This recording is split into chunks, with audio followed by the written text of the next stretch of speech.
বিবাহিত হওয়া সত্ত্বেও প্রথম স্বামীকে ডিভোর্স না দিয়েই আবার বিয়ে হয় ইভা সৌরভের। বিবাহিত সম্পর্কের বাইরেও তারা আপন চাচাতো ভাই বোন। তবে এই বিয়ে সুখ বয়ে আনল না সৌরভের জীবনে। জীবন দিয়ে মূল্য দিতে হলো প্রেমের এবং সরলতার। কি ঘটেছিল সৌরভের সঙ্গে? ময়মনসিংহ থেকে আব্দুল মান্নান পল্টনের পাঠানো তথ্যচিত্রে জানাচ্ছেন সহকর্মী সাইমন প্রভা।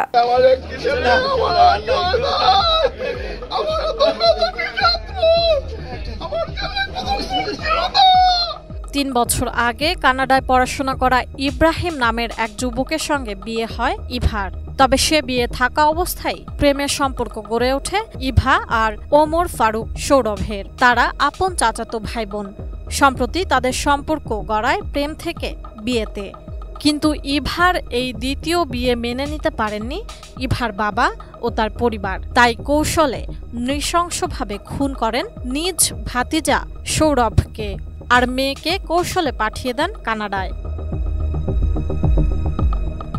শুধু তাই নয়, মরদেহ 4 টুকরো করে লাগেজে ভরে ফেলা হয় সেতুর নিচে। তবে তাতে রক্ষা পায়নি অপরাধীরা। ২রা জুন সকালে ময়মনসিংহ সদরের মনতলা সেতুর নিচ থেকে বেসরকারি বিশ্ববিদ্যালয়ের শিক্ষার্থী সৌরভের 4 টুকরো মরদেহ উদ্ধার করে পুলিশ। ইতোমধ্যেই ইভার বাবা সহ 3 জনকে গ্রেপ্তার করেছে পুলিশ। জানা যায়, ঘটনায় জড়িত থাকার অপরাধে সৌরভের চাচা ইলিয়াস, তার শ্যালক ফারুক এবং গাড়ির চালককে গ্রেপ্তার করেছে পুলিশ। আমরা একটি লাশের দ্বিখণ্ডিত, যেটা মাথা দ্বিখণ্ডিত এবং 4 টুকরো লাশ, এটা লাগেজে নদীতে পানিতে আমরা পারি যে ভিকটিম, তার পরিচয় হলো তার বাড়ি ঈশ্বরগঞ্জ, প্রেসিডেন্সি ইউনিভার্সিটি ইংরেজি প্রথম বর্ষের স্টুডেন্ট ছিল। তো তার আপন চাচাতো বোন নাম ইভা, তাদের সাথে গত 12ই মে তার বিয়ে। এই চাচাতো বোনের পূর্বে আরেকটি বিয়ে হয় আনুমানিক 3 বছর পূর্বে। এই বিয়ের যে পরবর্তীতে যে ভিকটিম ডিসিজড, যে আমাদের সৌরভের সাথে যে বিয়ের বিষয়টা গোপনে হয় ঢাকায়, সেই বিয়ের বিষয়টি মেয়ের পরিবার, ইভার পরিবার এটা ভালোভাবে মেনে নেয়। ইভার পিতা নাম হলো ইলিয়াস, যিনি একজন এক্স আর্মি পার্সন ছিলেন। তো উনি বিষয়টি ভালোভাবে মেনে নিয়ে, ওনার পরিবারও বিষয়টি ভালোভাবে মেনে নেয়। ডিজাইন, এলিগেন্স, বিউটি, সেরা পণ্য সবার জন্য জেভিকো। আমরা এই চাঞ্চল্যকর হত্যাকাণ্ডের সংবাদ পাওয়া মাত্রই মাননীয় পুলিশ সুপার স্যারের নির্দেশে ছায়া তদন্ত শুরু করি। এই তদন্ত শুরু করার পর থেকে প্রাথমিকভাবে আমরা তার পরিচয় শনাক্ত করি। পরিচয় শনাক্ত করার পরে মূল কিলারদেরকে খুঁজতে থাকি। এর ধারাবাহিকতায় বিভিন্ন জায়গায় অভিযান পরিচালনা করে আমরা এই হত্যাকাণ্ডের সাথে জড়িত 3 জনকে গ্রেপ্তার করতে সক্ষম হই। কোতোয়ালি থানা পুলিশ এবং আমরা যৌথভাবে এই গ্রেপ্তার কাজে অংশগ্রহণ করি। পরবর্তীতে আমরা যেটা জানতে পারি, এই নিহত সৌরভ, সে ইভা নামের যে মেয়েটাকে ভালোবাসত এবং ভালোবেসে বিয়ে করেছিল। এই বিয়ের বিষয়টা পূর্বের বিয়ের সাথে কন্ট্রাডিকশন থাকায় সেখানে তাকে এই হত্যাকাণ্ডের মধ্য দিয়েই আসামি এই বিষয়টাকে চূড়ান্ত সমাপ্তির পথে নিয়ে যাওয়ার জন্যই মূলত এই হত্যাকাণ্ডটা সম্ভব। পুলিশ জানায়, মীমাংসার কথা বলে 1 জুন কৌশলে সৌরভকে ময়মনসিংহে ডেকে আনে চাচাতো ভাই মৃদুল। পরে শহরের গোয়াইলকান্দি বাসায় নৃশংসভাবে হত্যা করা হয় তাকে। মরদেহ গোপন করতে ওই দিন রাতে গাঙ্গিনাপাড় থেকে নতুন ট্রলি কিনে আনেন অপরাধীরা। গাড়িতে করে ফেলা হয় মনতলা সেতুর নিচে।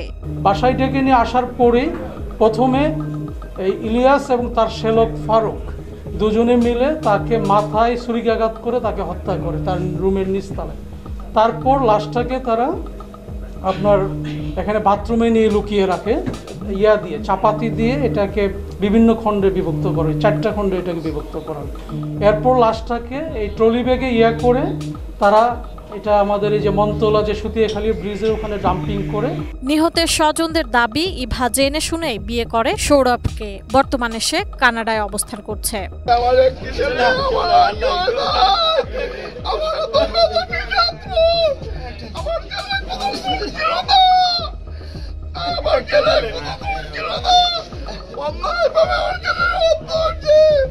আমি